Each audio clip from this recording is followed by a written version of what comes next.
트럼프는 시진핑과 화해를 위해 홍콩을 이용하고 있다는 CNN 보도입니다. 미국과 중국이 홍콩 문제로 부딪히고 있습니다.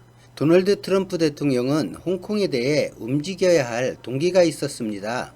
중국이 영토에 새로운 안보법을 적용하려 할 때 트럼프는 지금과 다른 반대의 행동을 할 수 있습니다. 지난 여름 트럼프는 시진핑에게 무역 협상을 하는 동안 중국 내 움직임에 대해 침묵하겠다고 약속했지만 최근 중국과 홍콩 관리들을 대상으로 한 새로운 제재법에 서명했습니다. 11월 트럼프는 홍콩에서 민주주의 시위자들과 함께 자신이 함께한다고 말했지만 다음 날 시진핑 주석과 함께 서 있다. 그는 내 친구다라고 말했습니다. 트럼프가 중국을 10만 명의 미국인을 살해한 대유행의 희생양으로 삼으려는 것은 이전과 상황이 다릅니다. 트럼프는 중국이 전염병을 쉽게 막을 수 있었지만 그렇게 하지 않았다고 지난주 트윗했습니다.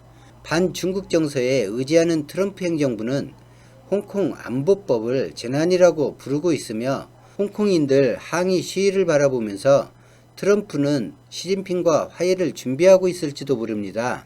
새로운 냉전에 대한 두려움이 커지면서 두 가지 질문이 떠오릅니다. 첫째, 트럼프 중국에 대한 공격은 얼마나 지속할 것인가? 둘째, 트럼프는 여전히 무역협상 재계약을 희망하고 있는데 무역협상이 힘들어진다는 비판을 고려하고 있는지.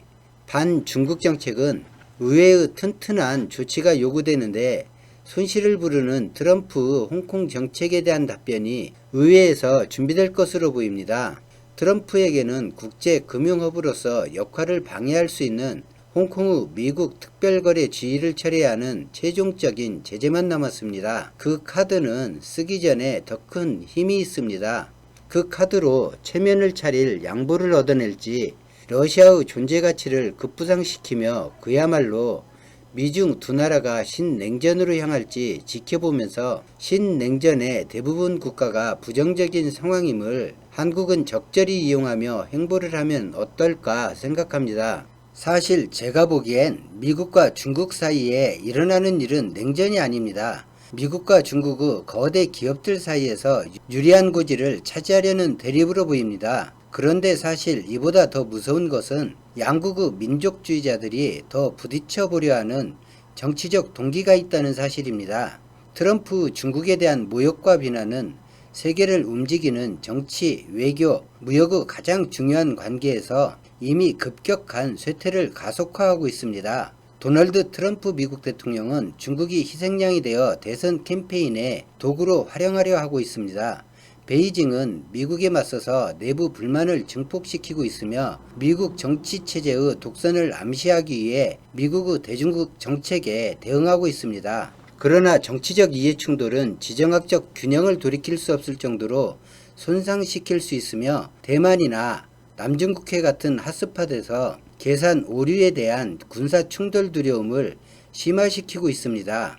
또한 소련과의 대립이 제2차 세계대전 이후 세계를 냉전으로 만든 것처럼 21세기를 정의할 수 있는 두 나라는 신냉전에 대한 논쟁까지도 불러일으켰습니다. 50년간 워싱턴의 정책은 중국이 강력한 권력을 평화롭게 관리하기 위해 수립되었습니다. 트럼프는 이 정책이 미국의 지배에 대해 중국이 팽창하는 패권 도전 위협을 일으킨다고 주장하면서 집권의 대립으로 선회했습니다. 새로운 경제 질서는 자유무역을 지지하므로 중국이 이 강점을 바탕으로 아직도 존재하는 식민지 이미지로 미국이나 서구 말 듣지 않으면 대가를 치른다는 서양 국가들의 규칙에 따라 행동할 이유가 없습니다. 전략 및 국제연구센터의 주드 블라는 두 정부가 대립을 원하는 것인지는 확실하지 않다고 말하면서 나는 대립을 추진하고 있는 것은 양측이 현재 힘과 힘의 위치에서 재정립하려고 생각한다는 것이며 그것은 새로운 것이며